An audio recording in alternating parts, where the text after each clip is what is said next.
মানুহে মানুহৰ বাবে গীতটিক অসমীয়া জনতাই এতিয়া নিজৰ হৃদয়ত চেতনাৰ এটি গীত হিচাপে স্থাপন কৰিছে, ৰোপণ কৰিছে। আৰু আজি আমি চৰকাৰক দাবী জনাইছো, চৰকাৰে আমাক বহু আহ্বান জনাইছে।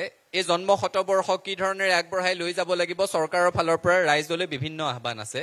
বিহুৰ সময়ত কেনেকৈ পালন কৰিব লাগিব, আন সময়ত কেনেকৈ পালন কৰিব লাগিব, চৰকাৰলৈও আমাৰ এটা আহ্বান আছে, এটা অনুৰোধ আছে।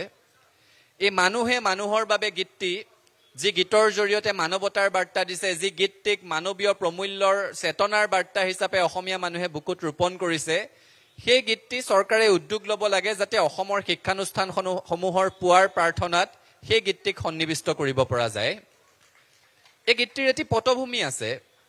যেতিয়া ভাষা আন্দোলনৰ সময়ত 1960 চনত ভাষা ভাষী মানুহৰ মাজত সংঘৰ্ষ হৈছিল, গোষ্ঠীৰ মাজত সংঘৰ্ষ হৈছিল, সেই দানৱীয় ৰূপ দেখি মানৱতাৰ বাৰ্তা দিবলৈ ডক্টৰ ভূপেন হাজৰিকাদেৱে এই গীতটি ৰচিছিল, লিখিছিল, গাইছিল।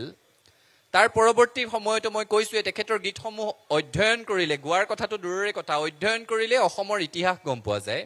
60 চনত মানুহে মানুহৰ বাবে, 62ত চীনৰ আক্ৰমণৰ সময়ত আগ্ৰাসী ৰূপ দেখি লিখিছিলে কত জোৱানৰ মৃত্যু হ'ল। 72ৰ মাধ্যম আন্দোলনৰ সময় আহিছে, মঙলদৈ কিশোৰ বাচা ধন্তি মুজাম্মিলৰ কথা কৈছে, মাধ্যম আন্দোলনটোক প্ৰতিফলিত কৰি গ'ল। পলাশনিৰ ৰঙা পলাশ অনিল বৰাৰ কথা কৈ মাধ্যম আন্দোলনটোক প্ৰতিফলিত কৰি গ'ল। অসমৰ পৰা মেঘালয় বিচ্ছিন্ন হৈ আঁতৰি গৈছে, সেইখিনি সময়তো দুখত গীত লিখিছে। মানুহৰ মাজত সংঘৰ্ষ নহওক, এগৰাকী অসমীয়া যুৱকৰ এগৰাকী খাচী যুৱতীৰ সৈতে প্ৰেম দেখুৱাইছে, শ্বিলঙৰে মনালিছা লিংডোৱে মূৰ্তমান হৈ উঠিছে। তাৰপিছত অসম আন্দোলনৰ সময়ত একাধিক গীত ৰচিছে। শ্বহীদ প্ৰণামো তোমাক, জুয়ে পুৰাতি ৰাখি, অবৈধ নিৰ্বাচনৰ পাছৰ পৰ্যায়টোক বুজাবৰ কাৰণে মানুহৰ দুখ, সেইখিনি সময়ৰ মানুহৰ ক্ষোভ, মানুহৰ অৱস্থা, মানুহৰ পীড়া প্ৰতিফলিত কৰিবলৈ গীত লিখিছে।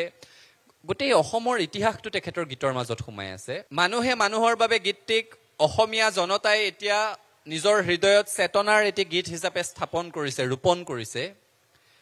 আৰু আজি আমি চৰকাৰক দাবী জনাইছো, চৰকাৰে আমাক বহু আহ্বান জনাইছে। এই জন্ম শতবৰ্ষ কি ধৰণেৰে আগবঢ়াই লৈ যাব লাগিব, চৰকাৰৰ ফালৰ পৰা ৰাইজলৈ বিভিন্ন আহ্বান আছে।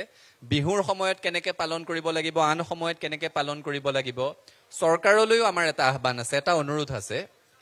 এই মানুহে মানুহৰ বাবে গীতটি, যি গীতৰ জৰিয়তে মানৱতাৰ বাৰ্তা দিছে, যি গীতটিক মানৱীয় প্ৰমূল্যৰ চেতনাৰ বাৰ্তা হিচাপে অসমীয়া মানুহে বুকুত ৰোপণ কৰিছে, সেই গীতটি চৰকাৰে উদ্যোগ ল'ব লাগে, যাতে অসমৰ শিক্ষানুষ্ঠানসমূহৰ পুৱাৰ প্ৰাৰ্থনাত সেই গীতটিক সন্নিৱিষ্ট কৰিব পৰা যায়।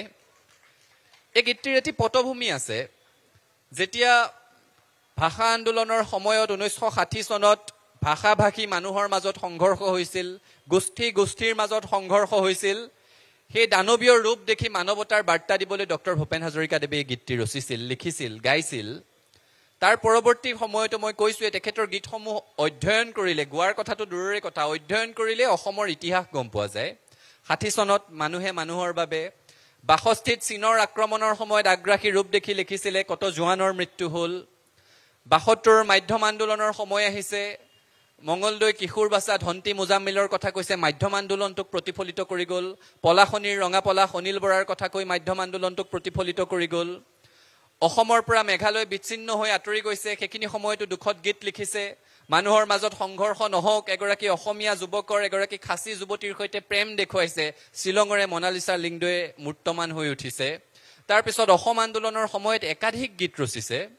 শ্বহীদ প্ৰণামো তোমাক, জুয়ে পুৰাতি ৰাখি, অবৈধ নিৰ্বাচনৰ পাছৰ পৰ্যায়টোক বুজাবৰ কাৰণে মানুহৰ দুখ, সেইখিনি সময়ৰ মানুহৰ ক্ষোভ, মানুহৰ অৱস্থা, মানুহৰ পীড়া প্ৰতিফলিত কৰিবলৈ গীত লিখিছে।